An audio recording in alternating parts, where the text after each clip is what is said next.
pathian in hero pui tak in pisa awangin ama piak na tu mun in bea min saksaka mishing thaina mishing atanga chuan tu nei alo mai la lalpa hero pui min pisa ani hero pui min pisa tu kan pathian ming pakinom se pathian pui mai thalu Psalm number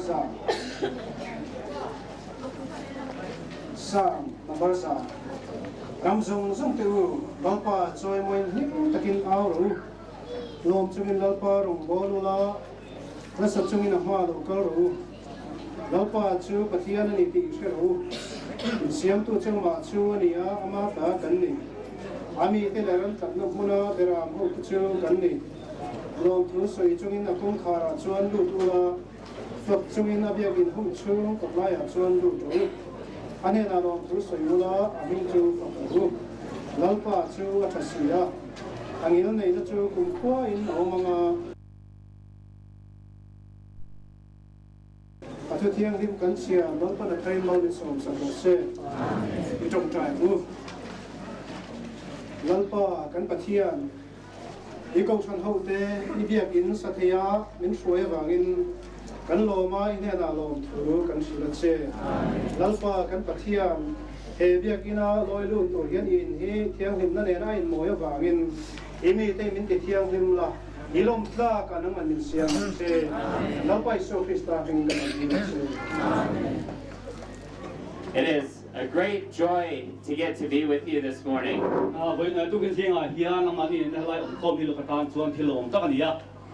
This is a wonderful occasion in the life of this church.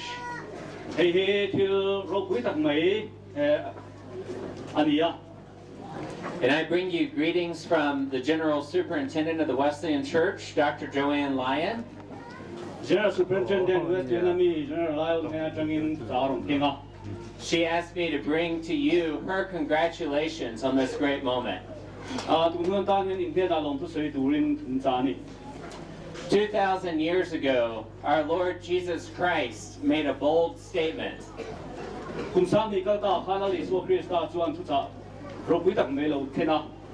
He said, I will build my church and the gates of hell will not prevail against it.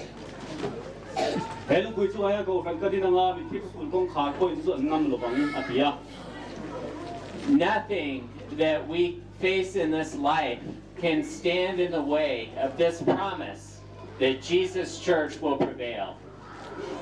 And when Jesus made that promise, he was speaking about you right here. He had you on his mind.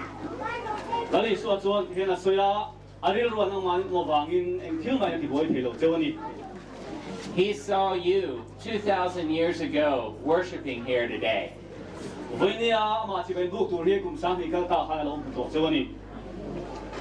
And this building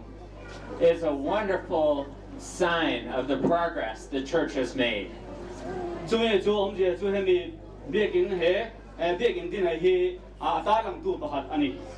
You are the church. And this is the building where we get to worship. And while this is a building, it is not only a building. It is a wonderful sign that the promise Jesus made is coming true. So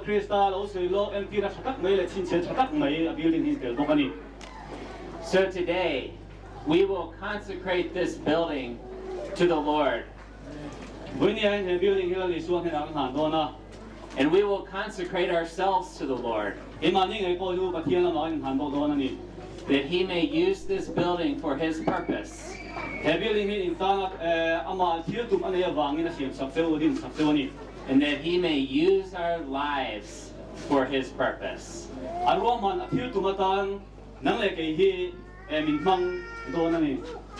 So let us pray. Father in heaven, we thank you that you have planned this moment. วันนี้เฮียนาที่เราตุ้มในอินเบียกันที่ดีนะ We thank you for the Church of Jesus Christ. แล้วในส่วนของความที่น่าวางอินลมถูกกันทีละเจ We thank you for the work that you have done in the men and women and boys and girls here. ไม่ใช่ในพาเลโนพังเตะไล่ลงกัลโคมเตตานะเห็นผู้นี้เสียงสว่างอินลมถูกกันทีละเจ For Lord, we know that one time we were sinners far from God. แล้วพอวันนี้เฮียนผู้นี้บอกที่กัลตาส่วนนี้พระอามิสวลกันนี่ละกาที่ฉันกันนี่ตัว But you, by your great love, sent Jesus that we could be saved. นี่มาเสลายคนเลยให้หน้าฟ้าอิลลิสุคริสต์มันตีริมินฉันดมา And you have filled us with your Holy Spirit. อีกคราวที่ริมินชุงขดา And you have made us new creation. ที่เสียงทระตานมินดินะ And today, Lord, we want to thank you for your faithfulness to your church. วันนี้เราพาลมถูกกันสิเจกันตาได้เป็นองค์วางอิน By your grace, you have given us a wonderful building for us to worship you. วันนี้เห็นคงไอ้เราปุ้ยตะกวางอินบิลดิ้งชักไม่นั่งมาสิไปบุญหุ่นตูนินเปะ And today, Lord, we consecrate this building to you. เฮบิลดิ้งฮีกุตากันอนพลาเน่ May your spirit fill this place. อีกคราวที่ริมินชุงขัดลัวขัดเสลา May your presence rest here. เฮมุนีต้องกินเจนปุยังเจ And as your church gathers here to worship, ดูนะนั่งมาสิไปบุกตูไรก็คำที่กระลมของอิน we pray that you would fill the praises of your people. เลยสุกคราวที่ริมินชวนปุ้ยเตมินชุงขัดตูรินกันเงินเจนี่ And as you have given this building to us as a gift, we now give it back to you for the glory of your kingdom. ดูนะเห็นเฮบิลดิ้งฮีมินเปกมินโลเปนี่อังอินอีโรปุยนาทานอีกเห็นนักขันเด็ดเจนี่ And we give ourselves to you as well. เอ็มาดีเงยปุยเห็นนักขันโปเก In the name of the Lord Jesus Christ. แล้วเลยสุกคริสต์มิงินตรงใจเอ Amen. อาเมน In the name of the Father, the Son, and the Holy Spirit, we dedicate this building to the Lord Jesus Christ for the glory of his name, for the reaching of the lost, and for the sanctifying of the believers. เราเลยสปาเลยสระเทียงให้มิงินเด็กกินที่มีบุตรเส่วนหูน้าเลยอากงทำให้เทียงหิมเซลนาตานอะไรส่วนมิงกันมาเลย We lift this building to you, Lord, and we lift our lives to you as well. building เลยกันหนุนน่าสงสัยนั่นไปกับกันมาเลย Let's give the Lord a hand. นี่ก็เด้งนะ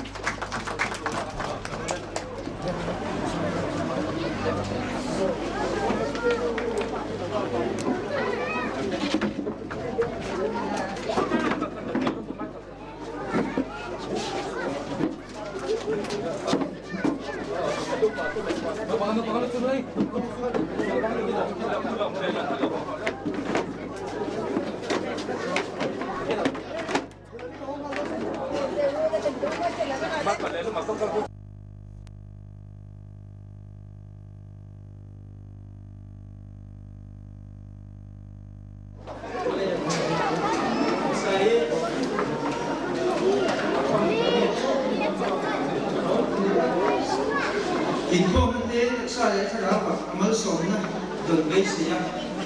ela mun lo kal som mun som te lan pai su krista mingin na sai chi bai to ba chu et sa bai chu ma kian cha ko na tri do che ro se lan pai mun som chi be ja chu ro se ka che le ko sha no te ra sa na bai ni ka cha na ko so na de hi ta lo re hiện hữu chiến na để trông choai na gần này lắm ạ chưa bây giờ chúa gần gia đình mà thiên gần phật lệ anh chọn mọi nan Christian là du number sama summa lệ na odan pa imal som na du kan em kim chuma kan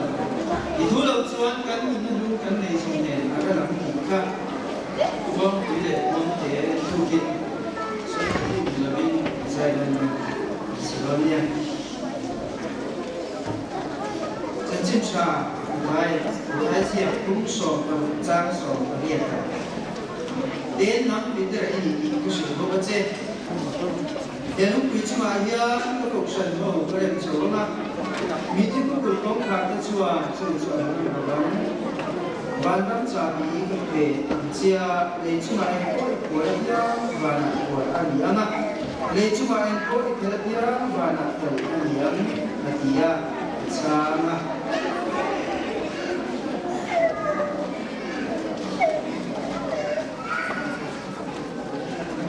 lúc sau qua mi thì na cũng có cái chúng ta trang sổ đi chúng ta sổ đi anh ấy chú tất cả chú cũng sẽ hầu như anh ấy em kim mà chú về lại lúc đi về na ở lúc cuối mình chỉ xin người ta biết sắp tới là chú anh phong những cái tình về cho mà ông thành lệ bắt đầu chúng sinh chuẩn đến đầu xe mình mà chuan em kim mà nè anh bên kia đi cả lúc mình số anh xia mà nghe ya chuan lệ thì đồng tiền cô và thì đồng tiền cô mà nè anh bên kia ta anh bên kia đi lần mà tôi cần xia ra tan thì mình sống sẽ có mấy chân chim sa vàng in đồ sản phẩm để cái phần cái thiên thì mà sống thì về đồ chuyện á ako siya namin dahil across the central ikiwa ani ti kahilay siya kakanwa jo across the central ikiwa chua ingram lo ti ingram na india jo traling ni zo tatani siya tele ego bela rin pip kuta chanchin sha buang so kulura atisen mga adin te kani ni boy niya yung siya ko dika lai patian du kan siya chan ani và thiên mà cũng nên trồng trải luôn nên là chân cùng tắm mình xuôi nhá tắm để xịt lồng thu căn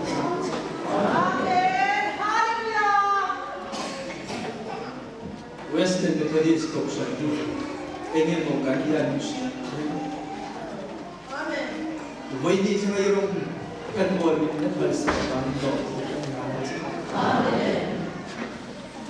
Ami tehis ek malum ay kani marong silan pa disipai rin om ni tura bay ni ito nang ikaw na min na siya sila man ko amen ewan hilan pa kung kayo ka siya ikan daw uchi har sandali ang mga natamtapkarak ng pa ewan ni ang din niya alun ko tinampitin niya na po bay tamtapkar niya siya Wai ya lo tin be do tak ikaw siya ho te chuma inan tira bang lo tu kan hanse ewan ni ang dia sasa seperti ini kita ero puisi akal sama dengan mungkin buat suasa pelak kata di cincin kata mintuan sekangse orang yang jatuh di pelak tak sakuran gini kan dia tinggi ero puina sakuran sakuran boleh lagi semua mesta itu sekangse je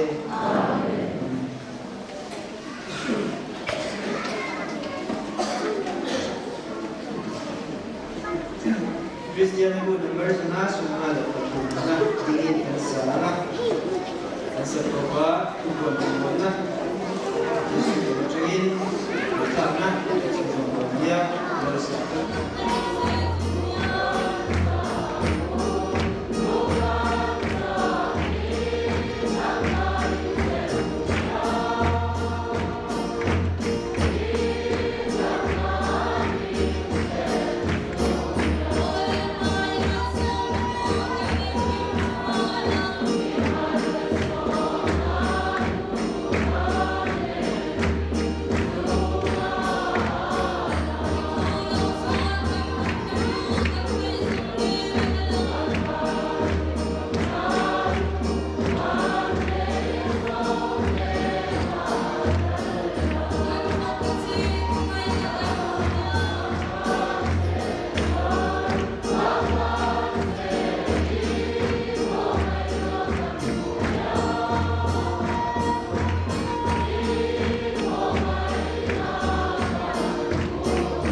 te dan siap dia buat kasih kalau memang boleh untuk semua.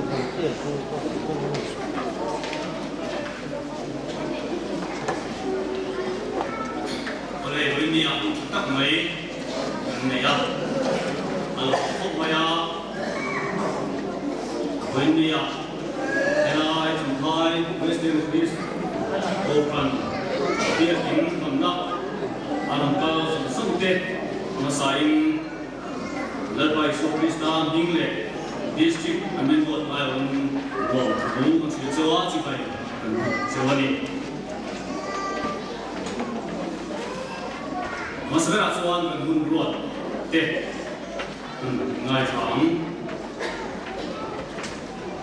Chairman here very lazar loma, service superintendent Hai, ania, hilpe kan tu ni ikuangi Hai yang, Zaibol, Hai, Zaibol, ania lah, dia support, building report he, Jambal, Tangzawa, building security dan ngai faham. Zaibol ni lema, Aizol, bukan Zaibol, yang Sarmana yang berbeda, hanya Malson, Tongkana, Bela, Tangan, yang dijual, helai, orang Fortian, Tingui, Inhona, Kanema, Tingui, Inhona, Kanema, Digna yang Darhat, Atan. Kan tu mga lentom le patian po ho na sharing na menang ni don ani chunia ning ai ko to ta pa lan zam hai yang zanin ko ngai yang share na pa lan sira niya chute ha tu pa lan ni na ai zo de per yang